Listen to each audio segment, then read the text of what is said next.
नमस्कार बच्चों। आज मैं जो आपको पाठ कराने जा रही हूँ इसका नाम है मेरे संग की औरतें और ये कक्षा 9वीं की कृतिका का दूसरा चैप्टर है। प्रस्तुत संस्मरण लेखिका मृदुला गर्ग द्वारा लिखा गया है। इसमें लेखिका ने अपने परिवार की औरतों के व्यक्तित्व और स्वभाव पर प्रकाश डाला है। लेखिका ने अपनी नानी के बारे में बहुत कुछ सुन रखा था। लेखिका की नानी अनपढ़, परंपरावादी और पर्दा प्रथा वाली औरत थी। उनके नाना ने तो विवाह के बाद कैम्ब्रिज विश्वविद्यालय से बैरिस्ट्री पास की और विदेशी शान शौकत से ज़िंदगी बिताने लगी, परंतु नानी पर इसका कोई प्रभाव नहीं पड़ा। अतः नानी ने अपनी पुत्री की शादी की जिम्मेदारी अपने पति के मित्र स्वतंत्रता सेनानी प्यारेलाल शर्मा को सौंप दी कि वे अपनी बेटी की शादी आज़ादी के सिपाही से करवाना चाहती थी। अतः लेखिका की माँ की शादी एक स्वतंत्रता सेनानी से हुई। वे अब खादी की साड़ी पहना करती थी, जो उनके लिए असहनीय था। लेखिका ने अपनी माँ को कभी भारतीय माँ जैसा नहीं देखा था। वे घर परिवार और बच्चों के खान पान आदि में ध्यान नहीं देती थी। उन्हें पुस्तकें पढ़ने और संगीत सुनने का शौक़ था। उनमें 2 गुण प्रमुख थे। पहला, वो कभी झूठ नहीं बोलती थी और दूसरा कि वे एक की गोपनीय बात को दूसरे पर जाहिर नहीं होने देती थी।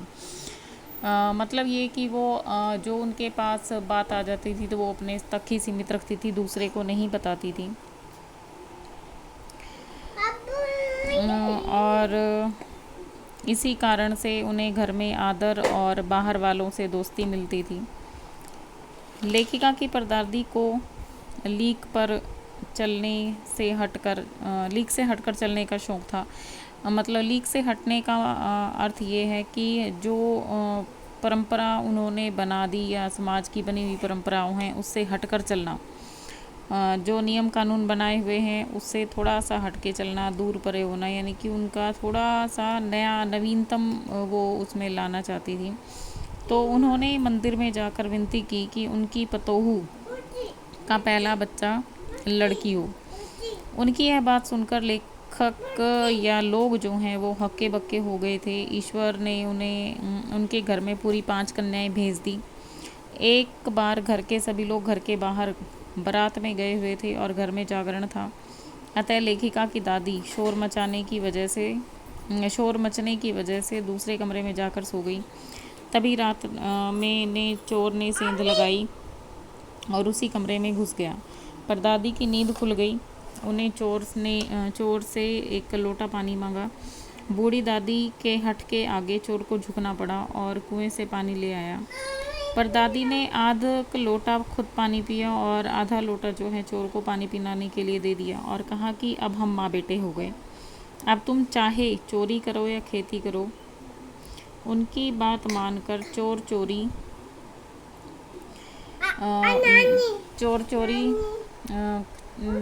ने जो है वो चोरी करनी छोड़ दी और खेती करने लगा। लेखिका की बहनों में कभी इस हीन भावना की बात नहीं आई थी कि वे लड़कियां हैं। पहली लड़की जिसके लिए परदादी ने मन्नत मांगी थी वह मंजुला भगत थी। दूसरे नंबर की लड़की खुद लेखिका मृदुला गर्ग थी। घर का नाम उमाद्य था। तीसरी बहन का नाम चित्रा और उसके बाद रेणु और अचला नाम की बहनें थीं। इन 5 बहनों के बाद एक भाई था जिसका नाम राजीव था। लेखिका का भाई राजीव हिंदी में और अचला अंग्रेजी में लिखने लगी। रेणु विचित्र स्वभाव की थी। वह स्कूल से वापसी के समय गाड़ी में बैठने से इनकार कर देती थी और पैदल चलकर ही पसीने से तरतर हो जाती थी। उसके विचार सामंतवादी व्यवस्था के खिलाफ थे। वह बीए पास करना चाहती थी। बीए पास करना भी उचित नहीं मानती थी। लेखिका की तीसरी बहन चित्रा को पढ़ने में कम तथा पढ़ाने में अधिक रुचि थी। इस कारण वह शिष्यों से उसके कम अंक आते थे। उसने अपनी शादी के लिए एक नशर में लड़का पसंद करके ऐलान कर दिया कि वह शादी करेगी तो उसी से, और उसी के साथ उसकी शादी हुई। अचला सबसे छोटी बहन पत्रकारिता और अर्थशास्त्र में की छात्रा थी। उनके पिता की पसंद से शादी कर ली और उसी से लिखने का जो है वो रोग लग गया था। सभी ने शादी का निर्वाह भली भांति किया। लेखिका शादी के बाद बिहार के एक कस्बे डामलिया नगर में रहने लगी। वहीं पर वहाँ की औरतों के साथ उन्होंने नाटक भी किए। इसके बाद मैसूर राज्य के कस्बे बंगालकोट में रही। लेखिका ने अपने बलबूते पर प्राइमरी स्कूल खोला और इसके बाद वो मैसूर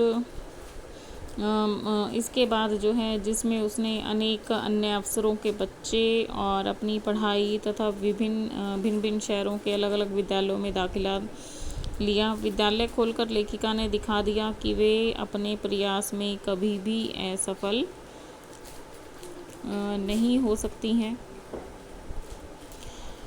परंतु लेखिका स्वयं को अपनी छोटी बहन रेणु से कमतर आंकती थी। एक अन्य घटना का स्मरण करते हुए लेखिका बताती हैं कि दिल्ली में 1950 में अंतिम दिन में जो 9 इंच तेज़ बारिश हुई थी और चारों तरफ पानी भर गया था। रेणु की स्कूल बस नहीं आई थी। सबने कहा कि स्कूल बंद होगा, अतः वह स्कूल ना जाए, किंतु वह नहीं मानी और अपनी धुन की पक्की। वह 2 मील पैदल चलकर स्कूल गई और स्कूल बंद होने पर वापस लौट आई।